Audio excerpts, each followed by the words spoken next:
So pretty much about 1 month ago, I lost my best friend, Don, who was actually one of the co-founders of this channel, The Truth Hub. If you're one of the original subscribers of our channel, you'll know exactly what I'm talking about. But if you're new around here, I definitely suggest checking out some of Don's videos on this channel, which I'll pop it up right here. So who was this Don guy? He wasn't just any friend. In fact, he was actually my best friend for a very long time. And this is why I decided to start this whole YouTube channel with him and not anyone else. Our friendship actually started back when we were in high school, and we actually went and met each other in a year 7 camp. And back then, we just hanged out. It was kind of like an on and off relationship. It wasn't like he was actually my best friend or anything. It wasn't until like year 10 or year 11 that I decided to fully commit to this friendship because I was having issues with my other friend groups at that time. And since then, we just became real fucking close. We would have late night chats about life, about girls, about fucking anything in life pretty much. And unlike how most high school relationships end with graduation, our relationship actually became closer after we graduated from high school and actually started uni. And this is where I'm really fucking grateful for Don's existence in my life, because he was the one that introduced me to Hamza and this whole self-improvement movement, right? I can literally say that without Don, I wouldn't have ever known about self-improvement or Hamza or escaping the matrix and all of that. I mean, I was just another typical Asian kid back then who was like everyone else, obeying their Asian parents' orders of going to uni, hoping to get a 9-to-5 job when they graduate, and retire at the age of 60 just to find that they've wasted all of the best years of their life working for someone else. So Don, if you're watching this, I'm really fucking grateful for you, man. There's no doubt about that. And yeah, since I was so close to Don and we were both on this self-improvement journey together and also exploring our entrepreneurship opportunities, we decided why not follow someone like Hamza and start our own self-improvement YouTube channel where we can actually share our experience and insights on self-improvement to people just like ourselves, right? So at the end of last year, around November, we decided to start this channel called The Truth Hub to educate young people about the importance of self-improvement and how to live life to its fullest potential.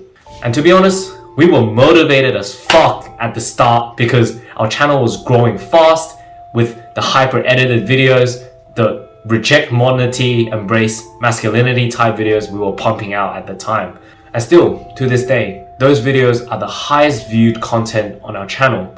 But like I explained in this video, those type of content won't actually help you grow as an individual, and they're just a temporary rush of dopamine.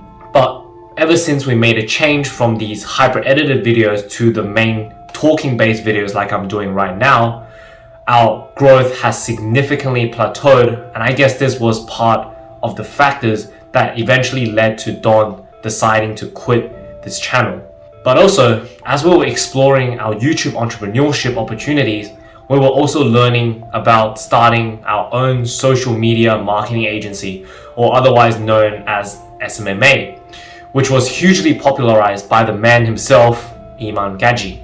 And here I gotta thank Don again for introducing this business model to me, because at that time, I had no fucking clue about what SMMA was, and now it's actually one of my 2 businesses, and it's also something that I'm teaching on this channel by summarizing Iman Gadzhi's Agency Navigator program. Actually, during January to February, both of us were grinding YouTube and SMMA at the same time, which was kind of stressful considering we had put in a lot of effort and time for very little return. And another thing during this time was that both Don and I were considering quitting uni to pursue entrepreneurship full time. And I'm not sure if Don has stopped uni now, but what happened to me was my parents hard rejected my proposal of taking a gap year, which did make me feel really sad in the moment, but now while thinking back, it might have not been the worst thing to me because I'm now still able to handle both uni and my two businesses at the same time. But once I told Don that, hey, look, I'm not going to be able to drop out with you, that might have made him feel disappointed or even betrayed. So that might have been another factor on why I lost my best friend. And lastly, which I think was the most important factor, was because that I promised Don that he could come over and stay with me at my house so we can keep pursuing this entrepreneur thing and self-improvement together.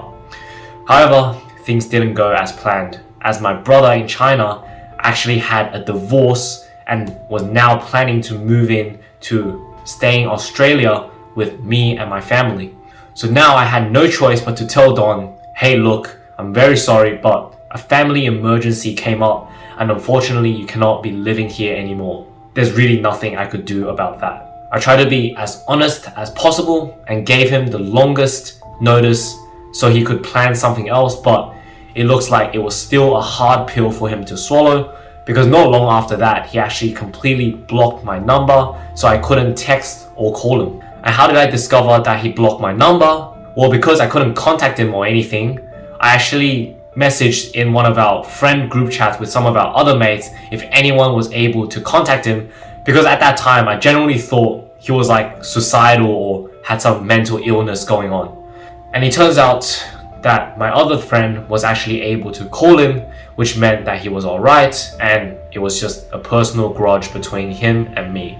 Later, Don actually texted me saying that we should take a step back from our relationship because he was, I guess, relying on me and was dragging me down, which till this day I still have no fucking clue what that means, right? But pretty much I was pissed that he just blocked my number without a warning or saying anything really. Like, to suddenly end a friendship of 6 to 7 years without saying anything is just fucking absurd. Like, I don't know what he thinks about this, but honestly, it was a very strange move from him.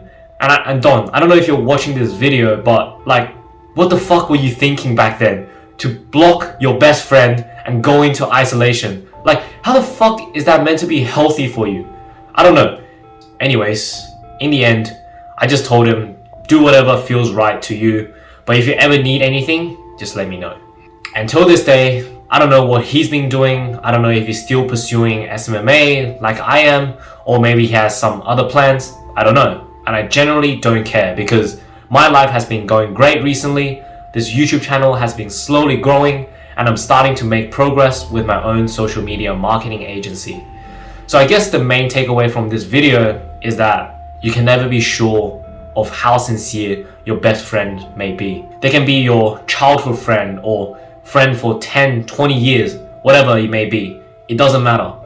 They can always backstab you, or in my case, just completely cut connections with you. And with that being said, since I'm all by myself now on this channel, I'm going to produce more content that's more aligned with my values, which are self-improvement, achieving financial freedom through ethical means, and actually uncovering some of the untold truth in society. So make sure you hit that subscribe button if you want to be a part of this community and on this great journey together. And remember, the choice is in your hands, and I believe in you, so don't let me down.